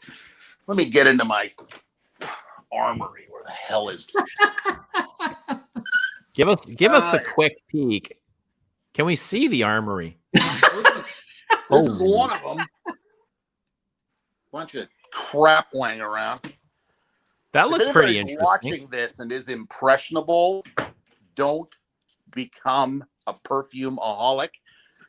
You will go broke and spend money on smelly nothing. Sorry, that wasn't much of an influencer. Let me get my. What is this? I love this stuff. Good choice. Love that. I mean, how do you? What's so funny about this perfume? I haven't worn this. It's been probably 4 months. And it smells as interesting as it did the first time I sprayed it. I mean, I think is probably one of the, I don't know, if you had to get rid of all that shit I've got tucked away, this would be one of 10, I think, for me. For some ridiculous reason here in the United States, they don't, you can't buy it at a Dior counter. We can't Which get that probably in is- Canada either. I've never seen that in Canada. I saw it at Sephora when it was first released. I don't know if Yes. Sephora still carries it, but the Dior counters here don't. That's so weird. I mean, it's I've never had any. It's phenomenal. I mean, it really is. I mean, let's now talk, meat and potatoes. Performance wise, sort of like the engineered utility of it is just absolutely through the roof. I mean, I 5 sprays of this in 10 hours is perfectly doable, and it's just so singular. It's such a statement maker. I love it. Absolutely adore it. And I think that competes with Dior's private line at 1/3 the price. mm-hmm. Very Yeah, easily. man. I'll be honest with you. I bought some of the new private lines off eBay. Now I know why they were on sale on eBay, because like what the blue fuck, Eden Rock? Like who came up with Eden Rock? Like what is with and Francois Damashi.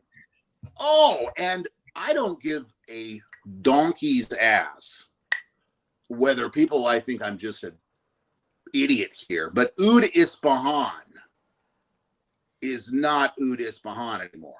That shit has been watered down to obviously pay for somebody's Maldives vacation, because it's got none of the legs that the first stuff did. Yeah, this is fantastic. What version do you have? They're asking the 17 You know what? or Okay. 2014 or Insert rant. 2017? Oh, here we go. Well, now and then all the vintage guys are now going to go. This numbskull they have on their live stream irritates the shit out of me, because he talks about Armoff and vintage in the same breath. You know all the bullshit hype with the old bottles, like, oh man, it's like, the mastodon of that line, and you're an unworthy fraghead if you don't hunt down some battle-scarred, half-filled bottle and pay 400 USD for it. You know what? I mean, what the fuck? Like, I'm sorry. This is great. In fact, I haven't given the old one a second thought. I ran through a bottle of the old one, bought a bottle of this, noticed the differences, and I don't give a shit. This is perfectly fine. I mean, clearly they had a material issue. They couldn't source something, or the profit algorithm wasn't where they wanted it to be, and they changed it. So, I don't know. I mean, of all the problems in the world, geez, I would cry me a river, right? No, this is fine. This new one's fine. Somebody was asking about that bottle of Nautica Voyage in your shelf, and if you can explain yourself. But I want to tell these guys really quickly, I don't think they understand your full scope and love of perfume, because you truly do love everything from expensive to vintage, hard to find, cheapies, some clones. Like, we're in a chat and you talk about all of these things and you don't give a fuck like what kind of feedback you're gonna get. Like, you've talked about wearing Sauvage and Bleu and some of these Armoffs, and then you talk about wearing perfumes that are 60, 70, 80-year-old vintages, and you just love everything, don't you? Well, yeah, I love perfume. Right? It's all inclusive. I mean, I don't see why I have to limit myself to, well, first of all, I mean, let's make something very clear. And I've made this clear from day one. I don't run a business out of my love of perfume. So my statements about fragrance have nothing to do with making money. Number one, if they did, I'd say things totally different, obviously. Because I'm not easy to pin down. But two, I think very sincerely, if you love perfume and you can't understand why I have a bottle of Nautica Voyage in my scent arsenal, I'd be happy to tell you why. Because Nautica Voyage, first of all,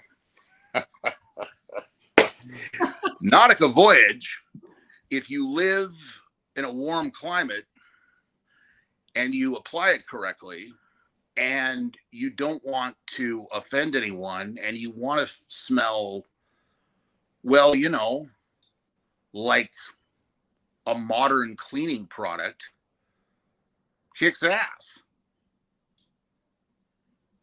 I mean, I would frankly challenge anyone. The minute the temperature hits 75 degrees Fahrenheit, now here in the United States, we still do Fahrenheit. I have no idea what that is in Celsius. But the minute it hits 70 degrees, a little bit of humidity, you go down to your discounter, your J.C. Penney. Are they even still in business, Galen? I have no fucking idea. But you go down to whatever, and you spend your $12 on your bottle of Nautica Voyage. You know, it's almost the same price as a pack of cigarettes these days. And you know, you apply that. You apply Nautica Voyage. You let it settle down. Because obviously, you know, it's not full of aroma chemicals that are making the rounds of Lucky Scent. But they probably are. I mean, honestly, Nautica Voyage gets the fucking job done. Mm-hmm. I mean, I don't think I need to wear a reversed baseball cap and have some weird football jersey on to have that position. I mean, if you love perfume and can be somewhat objective about it, I don't mean to sound like a dick, but I don't know how honestly you could argue with that. It's like Sauvage. My most complimented fragrance to date. Dior Sauvage. Dude, that's what my kids wear, and they're like, people love it. Like they love it. And I gotta love it. With what I do for a living, people aren't exactly too into telling people they smell good. I have coworkers. Oh man, you smell great, bro. Oh dude, fuck. Thank God somebody smells good around here, they say. I mean, Dior Sauvage. I mean, you may not like it, but I don't know. It seems like pretty much half of the globe's population does. Mm-hmm. So yeah, it's successful for a reason. Yeah, I mean, yeah, man. I think if you love perfume, you should be able to say up front, this isn't my taste. I mean, my taste is not Nautica Voyage. As neither is mine, right? It's not something that I look forward to wearing. That doesn't mean I couldn't sit around. It has its place. It has a place somewhere for somebody. Oh, well, for a hell of a lot of people. I mean, let us not forget, you know, roughly, shit, man. I mean, your average dude going into a Neiman Marcus, how many of those guys were smelling Aventus for the first time? You know, a hell of a lot. Yeah. And I always just have also, because a lot of people who love perfume are younger. Man, designers were all we bought. That's all there was. It was very different, though. It was a very different time. Yeah.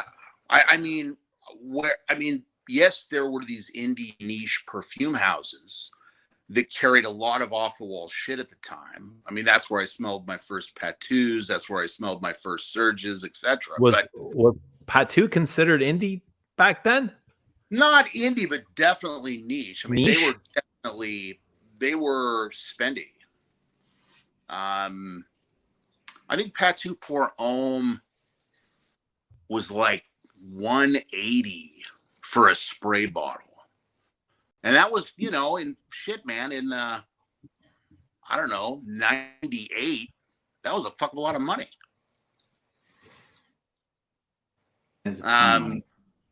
But designers, you know, I mean, that's where you bought perfume, at the department store. What designers are you wearing these days? Oh shit, a ton of them. Well, I've been banging on about one that you guys think I'm an absolute idiot about. Hit us. And I'm going to get you. Finally, I'm going to take us with you. Show us the armory. Introduce us to the armory. There's no. Eugene, when Thomas showed up, it was like when you're watching WWF and there's something boring happening in the ring. And then all of a sudden, like some superstar comes running down the ramp and rolls in and just starts. Right? Basically, yeah. That's what happened. They just like he saved this. That's exactly what happened. We got 58 steady. Like the stream if you're here and liking it. Dior Homme Sport. The new one, not the old one. Now, gentlemen, I don't know why in the hell you guys have ran down to Dimash. She was just cracking nuts with this, guys. This is an absolute let's get on the bro train. This was an absolute banger. It's got this aldehydic woody goofiness that takes itself seriously but doesn't come across as being pretentious. It's I adore it. That's the sport. What is it called? Dior 2020 sport. Yeah, Dior Homme Sport. That one right there. And and I'll tell you how I discovered this. This rarely happens, guys. I just ran into a what the hell is it called? It's up in Tannisbourne. Maybe it is Sephora. Jesus, it is.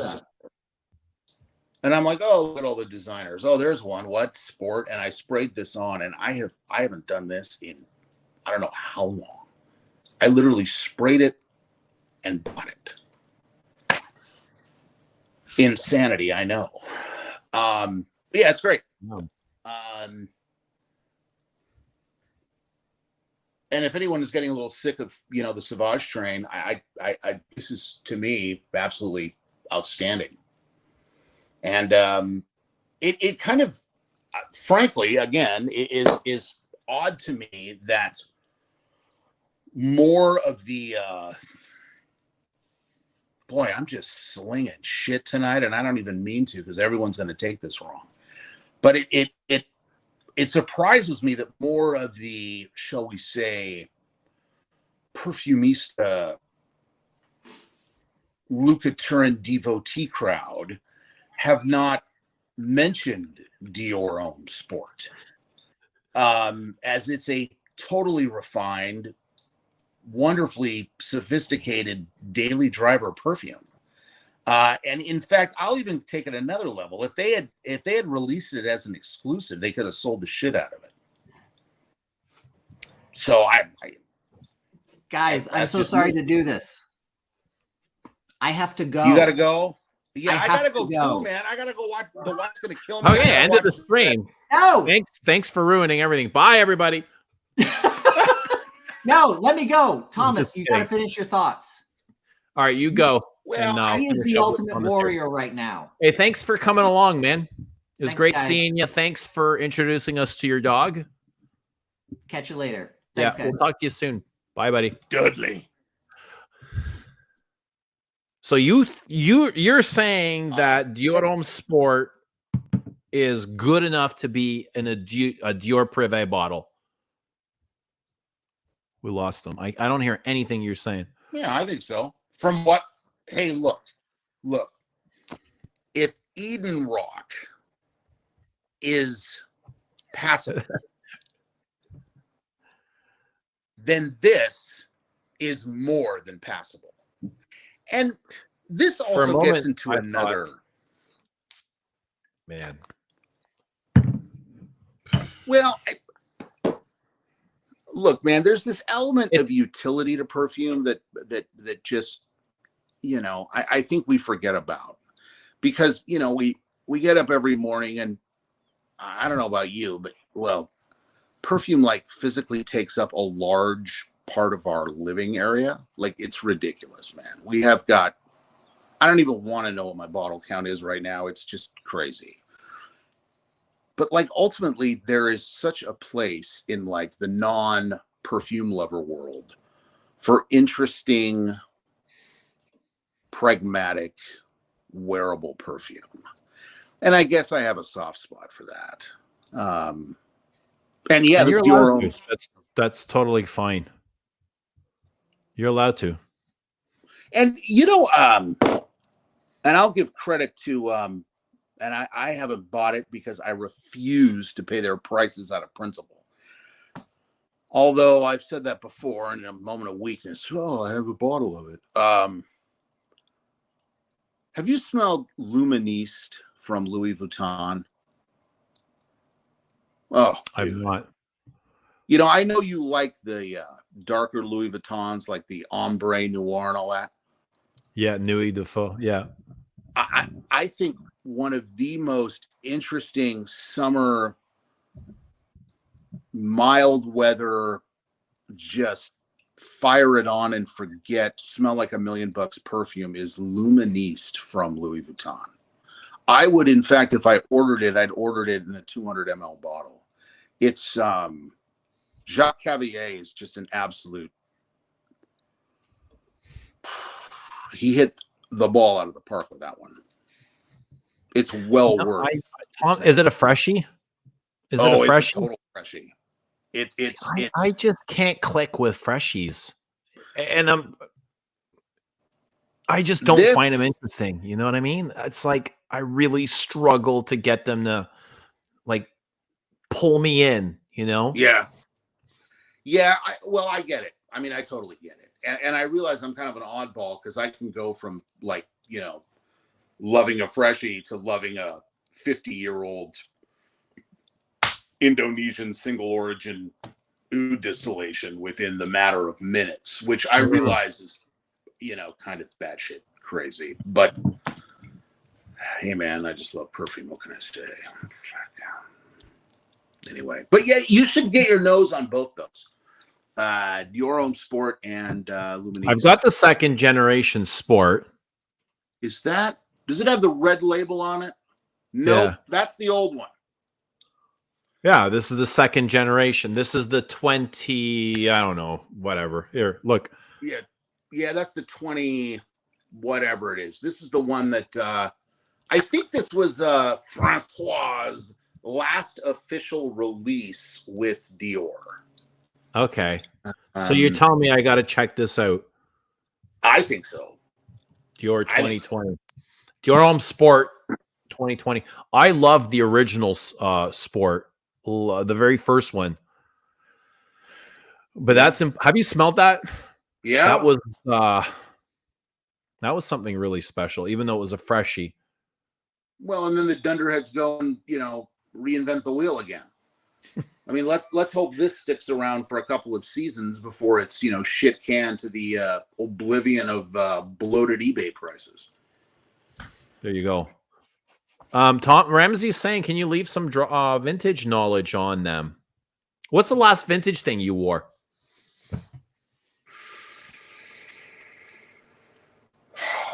God, man. Now I vintage.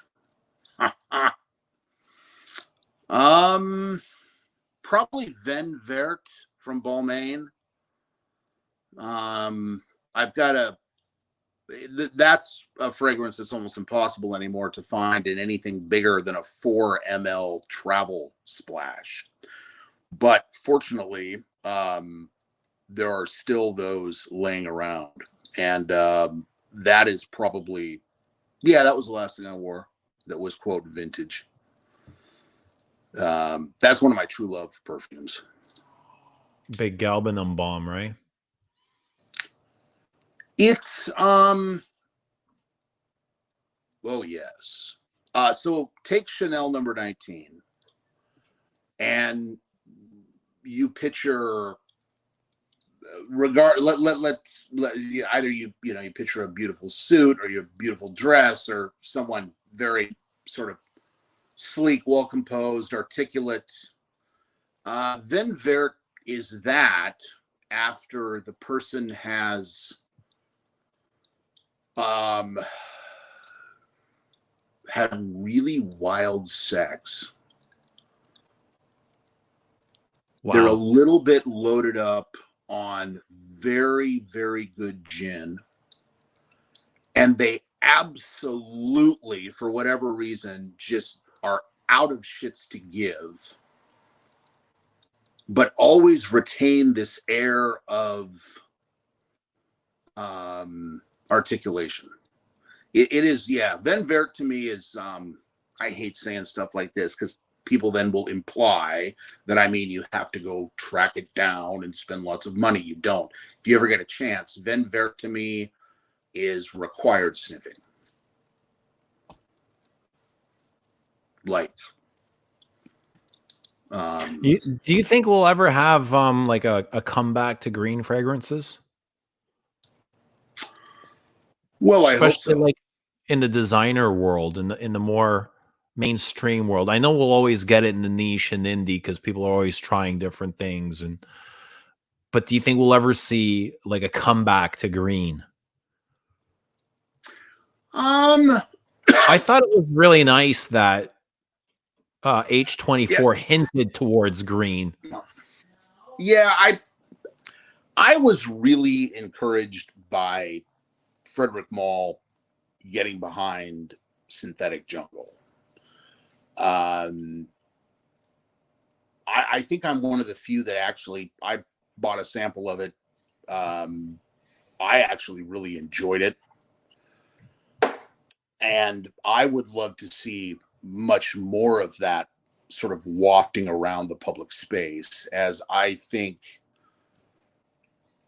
one of my concerns, and this is again what a perfume lovers worry about. It's going to seem silly to think that I worry about this, but there's this whole history of fragrances that people are glossing over.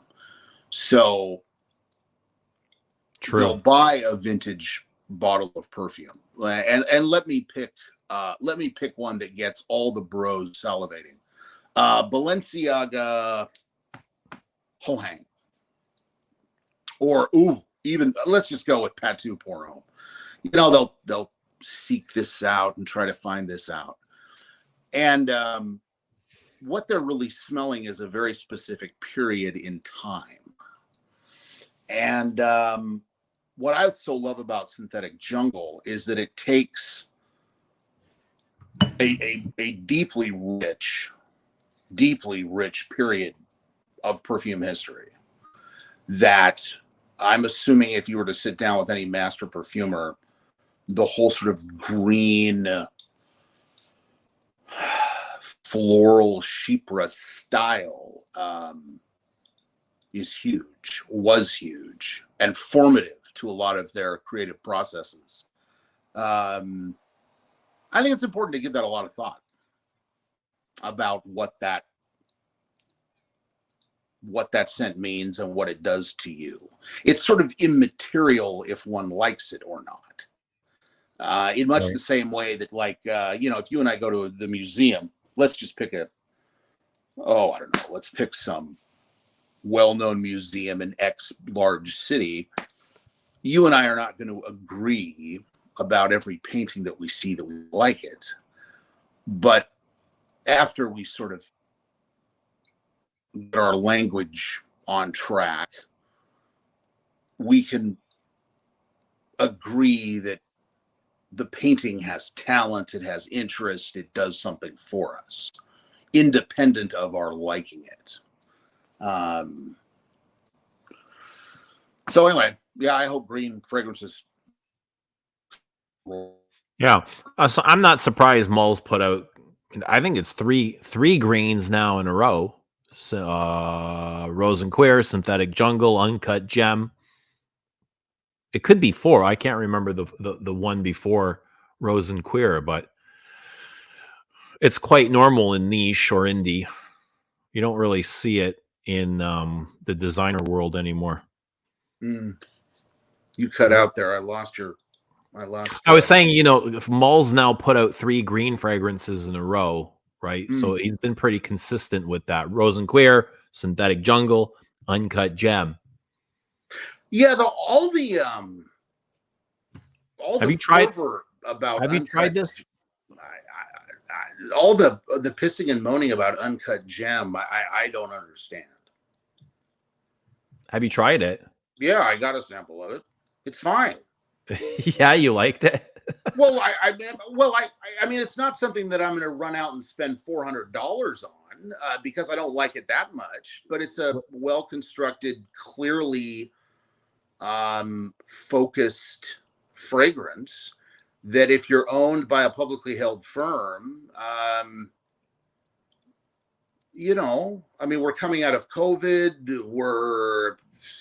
The perfumer behind that scent released arguably one of the greatest Frederick Malle fragrances of all time. In fact, one of the greatest perfumes, arguably, of all time, and that's Portrait of a Lady.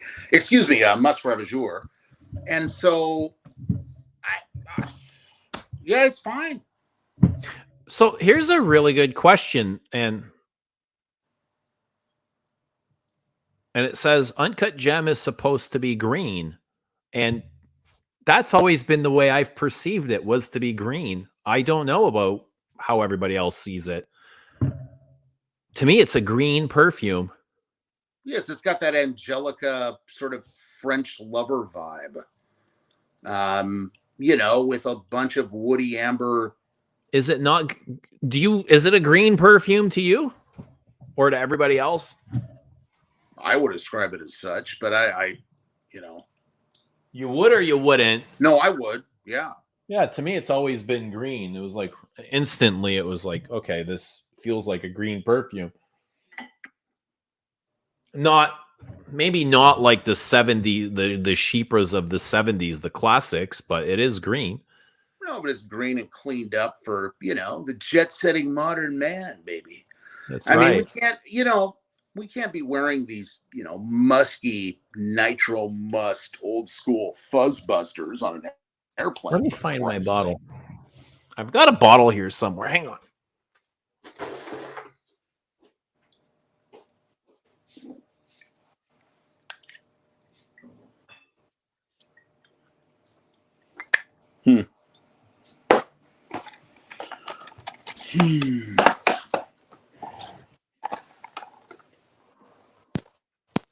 I actually don't know where it is, but I found this green perfume.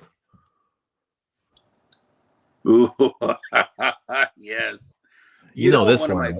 One of my favorite things to do is I have got 3 very old bottles of Chanel aftershave, which used to be back, I believe it was the late 50s, 1950s, was Pour Monsieur. What we think of is Pour Monsieur. And I absolutely adore layering those. Anyway, that's a hell of a lot of fun. But I got a jet, man, because I got to catch Succession, and I'm getting the stink eye. Thanks for coming on. Thanks for letting me totally show up and, you know, spew. Yeah, we'll see you soon. All right, man. Take care. All right. Well, talk to you soon, buddy. Thanks for coming on. Right on. All right. Now's a good time to go anyway. I don't get green. I get amber. I get amber. Yes. Some freshness from ginger. Yes. Maybe green in the way angelic. No, it's not like, it is definitely green to me. Definitely green. I don't know where my bottle is.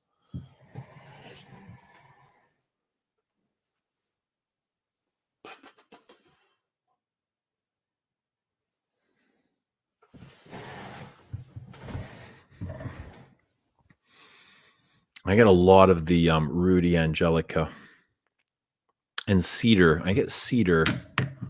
But anyway, all right, now's a good time to go. I am going to end this, and we will see you all very soon. Thanks, everybody.